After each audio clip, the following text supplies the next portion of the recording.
Exercise 15.1 का प्रश्न number 8 लाओ।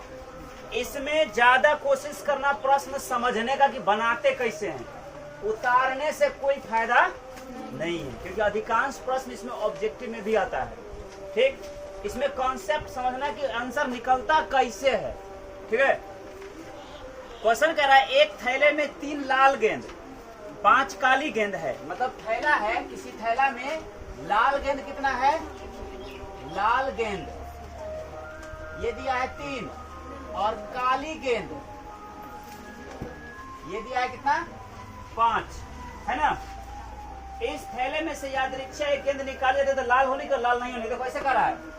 इसलिए कुल गेंद कुल कैसे गेंद हो जाएगा 5 3। मतलब कह रहा है कि कोई थैला है, मान लो कोई कटोरा है, उसमें 3 को है लाल रंग का गेंद और 5 को है काला रंग का गेंद, और सब गेंद एक ही आकार का, एक ही साइज का है। ठीक, और उसको मिला दिया गया है बिना यादृच्छा का तात्पर्य है बिना देखे उसमें से हाथ डाला और कोई एक गेंद निकाला। इसकी क्या प्रायिकता है कि निकाला गया गेंद लाल होगा। सिंपल बात है, क्या सिखाए थे, प्रायिकता बराबर संभव घटना के यानी प्रयोग के संभव घटना की संख्या अब बटे कुल संभव घटना बता देना। तो जिसके लिए पूछेगा उसकी संख्या ऊपर में और कुल कितना है वो वाला नीचे में। तो किसके लिए पूछ रहा है, लाल के लिए, तो लाल की संख्या ऊपर और कुल कैठो गेंद है 8, 3/8 इसका अंतर हो जाएगा। इसको ऐसे लिखेंगे 9। लाल गेंद प्राप्त होने की प्रायिकता, लाल गेंद प्राप्त होने की प्रायिकता बराबर क्या होगा, लाल गेंद की संख्या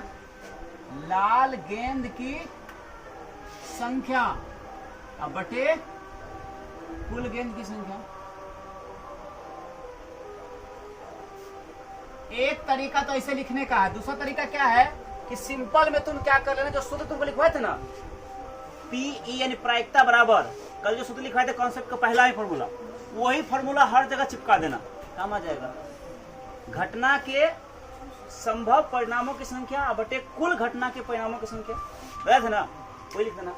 अब देखो पी आर मतलब लाल गेंद की प्रायिकता बराबर क्या हो जाएगा, तो लाल गेंद की संख्या 3 और कुल गेंद की संख्या 8 हो गया आंसर।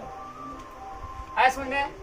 प्रश्न नंबर इसका 2 कह रहा है लाल गेंद के नहीं आने की प्रायिकता। देखो सिंपल सीखो, याद करो, हमको पूछ रहा है लाल गेंद की प्रायिकता दिया हुआ है, निकाल लिए ना। अब प्लस में लाल गेंद नहीं, याद है सिखाए थे ऐसे वाला बात, लाल गेंद नहीं ये निकालने के लिए कह रहा है। अब दोनों का योग क्या हो जाएगा, 1 होगा ना। लाल गेंद की प्रायिकता और लाल गेंद नहीं की प्रायिकता का योग कितना होता है, यानी किसी घटना की प्रायिकता और घटना नहीं की प्रायिकता का योग होता है 1। तो घटना की प्रायिकता तुमको दिया हुआ है कितना 3/8 और जोड़ नहीं की प्रायिकता पूछ रहा है, मतलब PR0 की प्रायिकता पूछ रहा है, बराबर क्या होगा 1। तो कितना हो जाएगा PR0 1, इधर प्लस क्या जाएगा माइनस में 3/8 नीचे देखोगा, यानी इसका मान कितना हो गया 8 और 1 का लघुत्तम 8, 8 है कहीं 8 और माइनस 3 है कहीं 3, यानी 5/8। कोई दिक्कत बन गया। प्रश्न नंबर देखो कितना अब 9 में कहता है तुम्हारा प्रश्न, एक डिब्बे में 5 लाल कंचा मतलब गुल्ली, 5 को लाल रंग का गुल्ली है, 8 सफेद रंग का और 4 को है हरा रंग का। लाल कंचा की संख्या कितना है 5, सफेद वही लिखना, कंचा की संख्या कितना है बोलो 8 तथा हरा न रे हरा कंचा की संख्या कितना है 4। इसलिए कुल कंचा की संख्या कितना हो जाएगा, तो 8 4 12 5 17। तुम लोग कैसे लिखेगा समझ में आया ना बात, यही चीज पूरा लिखेगा सब जगह, कंचे की संख्या करके तुम लोग संकेत मत लिखना। 9 अब हमको कह रहा है किसके लिए, यादृच्छा कोई एक कंचा निकालता है तो इसकी क्या प्रायिकता है कि निकाला गया कंचा लाल हो? सिंपल बात है, हमको पूछ रहा है प्रायिकता लाल का, ये ना हुआ प्रोबेबिलिटी रेड कलर का। तो क्या होगा? रेड की संख्या बटे कुल कंचा की संख्या। तो रेड का ठो है 5 और बटे कुल कितना है? कहानी खत्म। दूसरा में पूछ रहा है क्या? सफेद की प्रायिकता। तो प्रायिकता व्हाइट, ऐसे पूरा लिख सकते हो, लाल रंग के कंचा प्राप्त करने की प्रायिकता बराबर लाल रंग की कंचे की संख्या बटे कुल कंचे की संख्या। जैसे लिखे हैं यहाँ, ऐसे लिख लेना सब अपना। बात समझ में आया कि नहीं आया? यहाँ जैसे PW लिखे ना, मतलब प्रोबेबिलिटी व्हाइट रंग का, तो क्या होगा? व्हाइट की संख्या और कुल कंचे की संख्या। हो गया। सूत्र इसमें कैसे लिखोगे तुम? ऊपर में सफेद रंग के कंचा प्राप्त होने की प्रायिकता बराबर सफेद रंग के कंचों की संख्या बटे कुल कंचा की संख्या। बस समझ में आया? 3 नंबर में कह रहा है क्या? इसकी क्या प्रायिकता है कि हरा नहीं हो। देखो, हरा नहीं हो कहने का मतलब है लाल और सफेद हो। हरा नहीं का मतलब ये ना हुआ लाल और सफेद हो। तो लाल और सफेद दोनों को मिला देंगे। बस समझ में आया? इसमें लिखना क्या? हरा रंग के कंचा प्राप्त नहीं होने की प्रायिकता बराबर हरा रंग को छोड़, लिख ही देते हैं, हरा रंग के कंचा, हरा रंग की कंचा प्राप्त नहीं होने की प्रायिकता, नहीं होने की प्रायिकता। इसमें क्या हो जाएगा? बराबर हो जाएगा हरा रंग को छोड़कर, हरा रंग को छोड़कर कंचों की संख्या, कंचों की संख्या अब बटे क्या हो जाएगा? कुल कंचा की संख्या, कुल कंचा की संख्या। यानी इसको क्या लिखेंगे? ऐसे प्रोबेबिलिटी ऑफ ग्रीन, अरे ऐसे जी पर रेखा को चला देना। ग्रीन नहीं, हरा नहीं। बड़ा भी लगा सकते, दिक्कत नहीं है, बड़ा ग्रीन भी लगा, जी लगा सकते हैं इसे, ये बस समझ में। अब बराबर क्या हो जाएगा? तो हरा रंग को छोड़ दो तो क्या बचा? हरा को छोड़ देंगे तो 8 और 5, 8 जोड़ 5 अब बटे कुल कंचा है 17। तो कितना हो जाएगा? 8 5 13 बटे 17। हो गया आंसर। आया समझ कि नहीं आया समझ? आया? बनाइए। प्रश्न नंबर 10। सबके घर में एगो पिग्गी बैंक होगा, मिट्टी का बना हुआ रहता है, गोल रहता है ना, और उसमें ऊपर छेद किया रहता है। सिक्का गिराते रहो, उसमें गिराते रहो, डालते रहो। और इसका जब समय आएगा मेला उला का, उसको फोड़ के सब पैसा निकाल के मेला घुमाओ। करना था बच्चे समय? हम लोग के समय पिग्गी बैंक नहीं था, तो हम लोग क्या करते थे? बांस था ना, जैसे खुट्टा बांस होता था, बांस में काट देते थे, है ना, उससे फोकला में जाते थे। और मेला के टाइम में बांस काट के निकाल देते थे। ये खुट्टा से घर गिरता है। देखो यहाँ कह रहा है कि एक पिग्गी बैंक है। क्या है? Piggy bank. पिग्गी बैंक में सिक्का रखा हुआ है, 50 पैसा का सिक्का है। 50 को समझो ध्यान से। प्रश्न कहता है कि एक सिक्का रखने के लिए पिग्गी बैंक है। इस पिग्गी बैंक में 50 पैसा का सिक्का, तो 98 है 100, एक टकिया है 50 गो, 2 टकिया है 20 गो और 5 टकिया है 10 गो। कुल मिला के 180 सिक्का इसमें है। इसको पूरा मिला दिया गया है, ठीक। इसको उल्टा करते हैं ना, उस छेद में से कोई एक सिक्का गिरता है। इसकी क्या प्रायिकता है कि गिरा हुआ सिक्का, इसकी क्या प्रायिकता है कि गिरा हुआ सिक्का किसका हो? 50 पैसे का हो, यही ना। देखो सिंपल सी बात। 1 नंबर, गिरा हुआ सिक्का के, यानी गिरा हुआ सिक्का 50 पैसा का हो, या गिरा हुआ सिक्का 50 पैसे के तरीका, गिरा हुआ सिक्का 50 पैसा का होने की प्रायिकता, मतलब गिरा हुआ सिक्का 50 पैसा का हो, इसकी प्रायिकता क्या होगा? तो 50 पैसा के सिक्कों की संख्या, 50 पैसा के सिक्कों की संख्या अब बटे कुल सिक्कों की संख्या।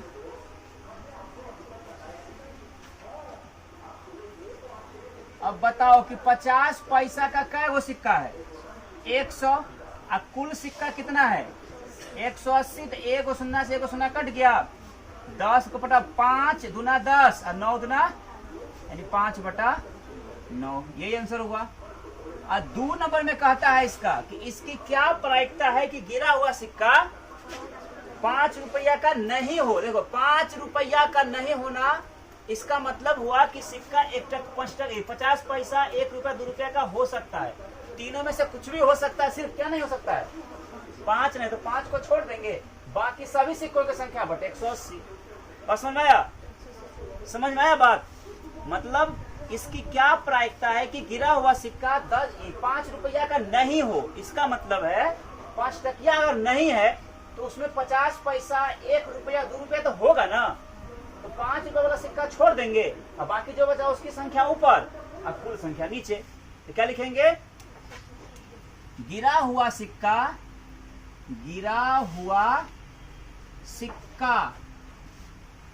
के 5 रुपया का नहीं होने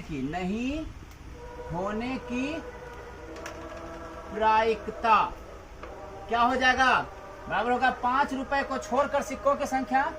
5 रुपया के सिक्कों को छोड़कर सिक्कों की संख्या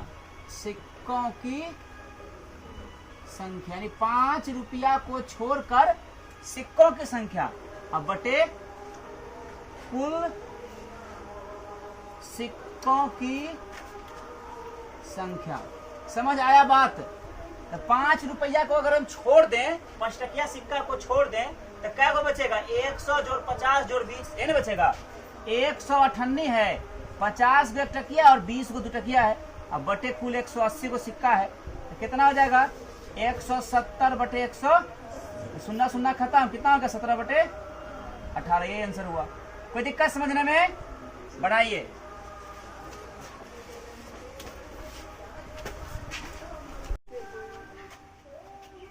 देखो प्रश्न नंबर कितना अब? 11 ना रे। समझना ध्यान से। एक ठो मछली पालने वाली महिला है, ठीक है? जो मछली का जो बीज होता है ना, छोटा छोटा मछली वो बेचती है।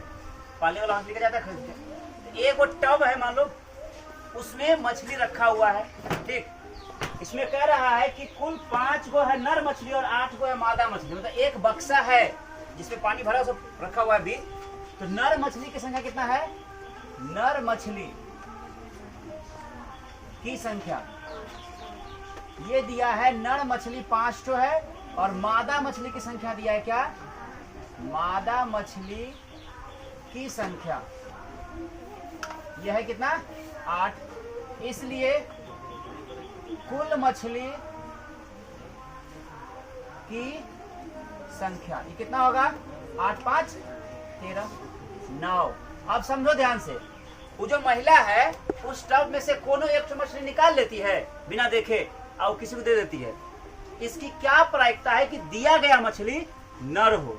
सिंपल बात है, ये ना पूछ रहा है इसकी क्या प्रायिकता है कि निकाली गई मछली नर है, यानी निकाली गई मछली के नर होने की प्रायिकता। निकाली गई मछली के नर होने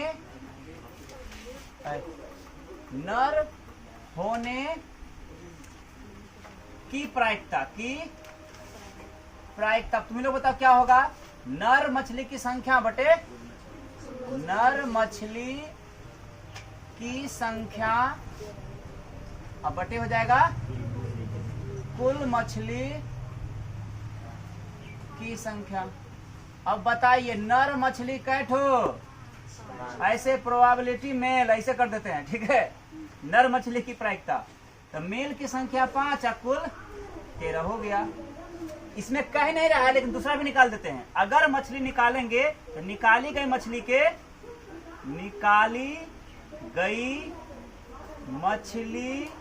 के मादा होने की प्रायिकता, मादा होने की प्रायिकता क्या हो जाएगा? मादा मछली की संख्या बटे कुल मछली की संख्या, ये ना होगा। तो मादा की संख्या है 8 और कुल मछली है, हो गया आंसर। कोई दिक्कत हुआ समझने में किसी को? प्रश्न नंबर देखो 12 रिकॉर्ड हो रहा है रे। 12 में कहता है प्रश्न तुम्हारा कि संयोग के एक खेल में एक तीर को घुमाया जाता है जो विश्राम आने के बाद क्रमशः 1 2 3 4 5 6 7 और 8 में किसी एक संख्या को इंगित करता है। यदि ये सभी परिणाम संप्रायिक है तो इसकी क्या प्रायिकता है? मेला गया है, मेला में जुआ का खेल देखा है, वो घुमा देता है कस के, कहाँ रुकेगा वो, इस प्रकार से है ऐसे। ठीक है, इसमें लिखा 1 2 3 4 5 6 7 8 ऐसे। ठीक है, एगो तीर है ऐसे, इसको घुमाते हैं ना, ये तीर यही रहता, ऐसे रहता है, ये घूम रहा है, अब कहाँ रुकेगा उसको बताना है। इस हिसाब से कुल संख्या क्या ठो इसमें है? 8 गो है ना। एक कई बार है तो एक बार दूसरा नहीं लिखते हैं, ठीक। 9 कुल संख्या क्या दिया है? 8। अब देखो प्रश्न कह रहा है कि जब इसको घुमाया जाता है ना तो यह कांटा किसी एक संख्या को इंगित करता है। तो कुल इसमें क्या वो संख्या है? तो कुल संख्या है 8 गो। हमको निकालने के लिए 1 नंबर में कह रहा है कि इसकी क्या प्रायिकता है कि यह कांटा जो है 8 को इंगित करेगा, है ना। तो 8 को इंगित करने की प्रायिकता क्या होगी? 8 को इंगित करने की प्रायिकता। अब बार बार लिखेंगे नहीं पूरा बात, देखो 8 को इंगित करने की प्रायिकता का मतलब है इस संख्या में 8 कै गो है? 1 ठो है। और कुल संख्या कै गो है? हो गया आंसर। ऐसा समझ में? 2 में कह रहा है इसकी क्या प्रायिकता है कि यह कांटा एक विषम संख्या को इंगित करेगा। विषम संख्या को इंगित करने की प्रायिकता। अब देखो विषम संख्या को इंगित करने की प्रायिकता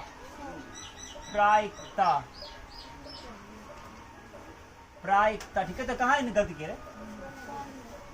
हो गया ना। तो क्या होगा? विषम संख्या इसमें क्या गो है? इसमें देखो 1 विषम संख्या है, 3 विषम है, 5 विषम है, 7 विषम है। तो क्या गो विषम संख्या हुआ? 1 2 3 4, 4 गो हुआ विषम संख्या। कुल संख्या क्या हुआ? 4 1 ही 4, 4 2 8, 1 बटे। कोई दिक्कत? 3 नंबर में पूछता है तुमको कि इसकी क्या प्रायिकता है कि वह 2 से बड़ी संख्या को इंगित करेगा। 2 से बड़ी संख्या को इंगित करने की प्रायिकता, यही ना पूछ रहा है। तो 2 से बड़ी संख्या इंगित करने की प्रायिकता क्या होगा? तो 2 से बड़ा संख्या कौन कौन है? देखो 1 2 को छोड़ दो, अब 2 से बड़ा में 1 3 4 5 6 7 8 सब ना है। तो क्या हुआ? 2 से बड़ा में 1 2 3 4 5 6 गो हुआ। और कुल संख्या क्या हुआ? 2 तिया 6 और 2 चौके 8, कितना हो गया? 3 बटे। कोई दिक्कत? अब 4 नंबर में कहता है इसी का कि इसकी क्या प्रायिकता है कि वह 9 से छोटी संख्या को इंगित करेगा। तो 9 से छोटी संख्या को इंगित करने की प्रायिकता। अब देखो 9 से छोटी संख्या इंगित करेगा। तो 9 से छोटी क्या वो संख्या है? सब तो 9 से छोटे ना है रे, 8 गो है। अब कुल संख्या क्या गो है? 8 गो। तो कट क्या हो गया? कोई दिक्कत हुआ? चलो जल्दी बनाओ। तो प्रश्न नंबर 13 नंबर सवाल तुम्हारा कहता है कि एक पासे को एक बार फेंका जाता है। सिंपल बात देखो, लूडो का छक्का देखा है ना, एक तो सिर्फ पासा ही है। तो पासा पर अंक, पासा के अंक बताओ। पासा पर क्या क्या होता है? 1 होता है, 2 3 4 5 और 6। अर्थात क्या? कुल अंक कितना? कुल अंक कैसे हुआ?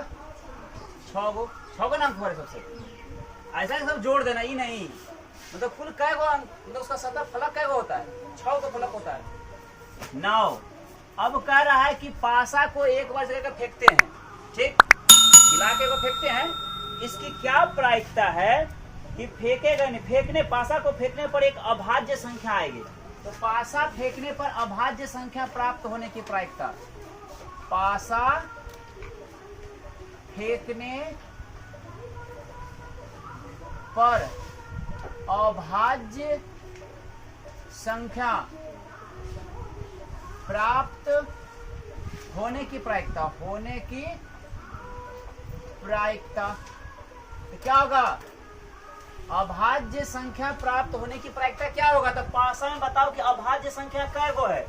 देखो अभाज्य संख्या कहते किसको है, वह संख्या जिसमें एक और खुद के अलावा और किसी भी संख्या से भाग नहीं लगे।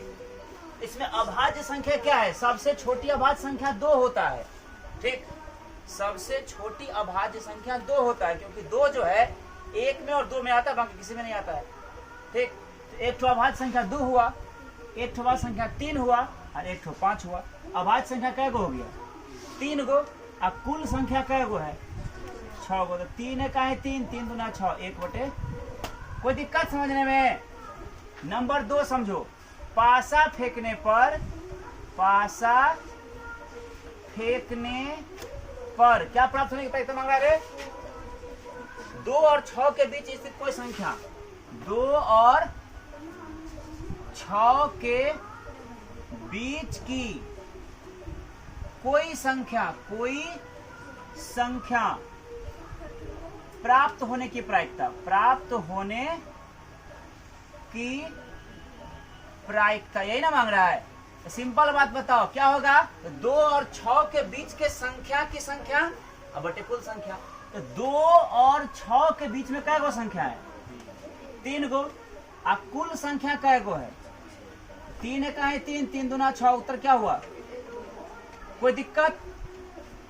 इसी का 3 नंबर कहता है कि पासा को फेंकने पर एक विषम संख्या आने की प्रायिकता, पासा फेंकने पर, पासा फेंकने पर एक विषम संख्या आने की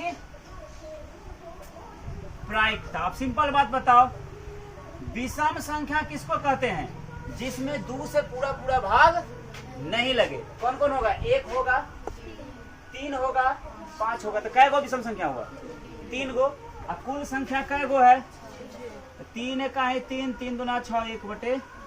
कोई दिक्कत किसी को 13 नंबर में? चले प्रश्न नंबर किसमें हम देखो, प्रश्न नंबर 14 कहता है तुम्हारा कि ताश के 5 पत्तों, अरे 15 चलेगा हमको, 52 पत्तों की अच्छी प्रकार से फेंटी गई एक ताश की गड्डी में एक पत्ता निकाला जाता है, इसकी क्या प्रायिकता? देखो ताश के गड्डी में ना रे, गड्डी में कुल पत्तों की संख्या बताओ, ताश की गड्डी में कुल कितना पत्ता होता है? 52। नाउ हमको पहला कंडीशन कह रहा है कि ताश की पत्ती को मिला दिए हैं और उसमें से कोई एक पत्ता खींच रहे हैं, इसकी क्या प्रायिकता है कि निकाला गया पत्ता लाल रंग का बादशाह होगा? पहला कंडीशन, लाल रंग का बादशाह, बादशाह की प्रायिकता, की प्रायिकता। सिंपल बात देखो, तुम लोग को बताया था ना, 4 को होता है बादशाह, 2 को होता है लाल रंग का, 2 को होता है काला रंग का। हमको मांग रहा है लाल रंग का बादशाह, तो लाल रंग का बादशाह कैसे होता है ताश की गड्डी में? 2 ठो होता है, 2 अब बटे कुल पत्ती कै गो है? 52, तो 2 का है 2 और 26 दूना 1/26 हो गया आंसर। नंबर 2 कह रहा है क्या निकालने की प्रायिकता, कि जब एक पत्ती को निकालेंगे ना तो इसकी क्या प्रायिकता है कि फेस कार्ड यानी तस्वीर वाला पत्ता प्राप्त होगा। तो लिखते हैं फेस कार्ड, फेस कार्ड प्राप्त होने की प्रायिकता। तो क्या सूत्र होगा? फेस कार्ड की संख्या बटे कुल कार्ड की संख्या है ना, तो ताश की गड्डी में तस्वीर वाला पत्ता क्या सिखाए थे 12 गो, ठीक।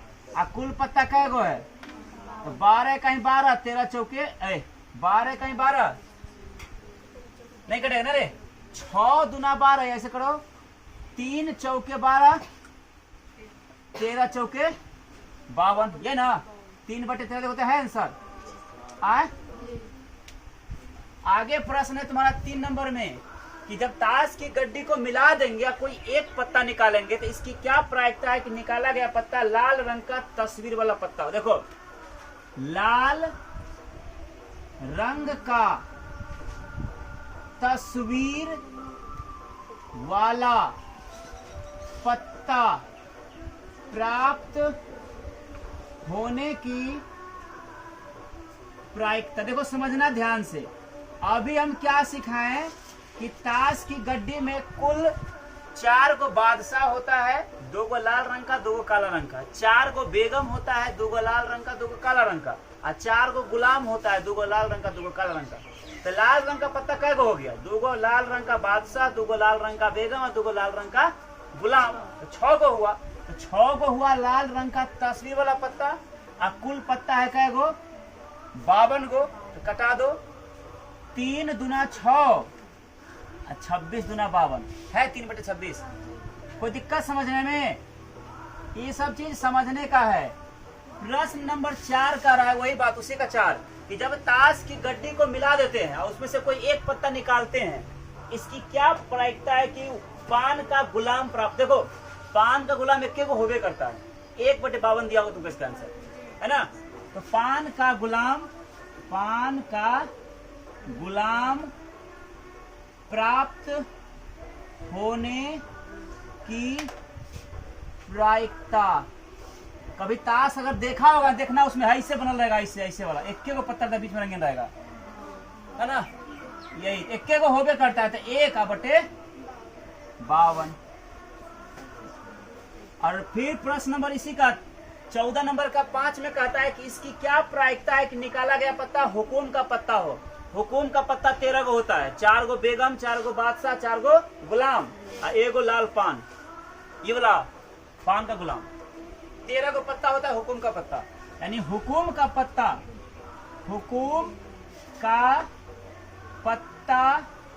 प्राप्त होने की प्रायिकता। तो हुकुम का पत्ता 13 होता है, अब बटे कुल पत्ती 52, 13 का 13 चौके 52, देखो 1/4 है आंसर।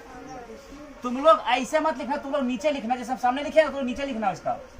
हम तो जगह नहीं बचे ऐसे सामने लिख देते हैं, तुम लोग वैसे मत लिखना, बस समझ में ना। और लास्ट, अरे ऐसे जैसे यहाँ इतना लिखे हैं कटा के, जो हम यहाँ लिखे हैं ना, तुम लोग नीचे लिखना बराबर देखे यहाँ पे, ये कह रहे हैं हम। 6 में कह रहा है 14 का 6, इसकी क्या प्रायिकता है कि एक ईंट का बेगम प्राप्त हुआ। हमको यही पता नहीं है कि ईंट का बेगम कैसे होता है, शायद 2 गो होता है, 1 होता है, हमको कंफर्म याद नहीं है, नहीं पता है। देखो एक बार नोट में लिखाए होंगे हम, ईंट का बेगम 1 होता है, ठीक। तो क्या होगा, ईंट का बेगम प्राप्त होने की प्रायिकता, ईंट का बेगम प्राप्त होने की प्रायिकता 1/52 दिया है। चलिए समझ आया कि नहीं आया? कितना आसान है, बशर्ते समझ गया तो आसान है, नहीं समझा तो बरकत पहाड़ है। ठीक, बनाइए।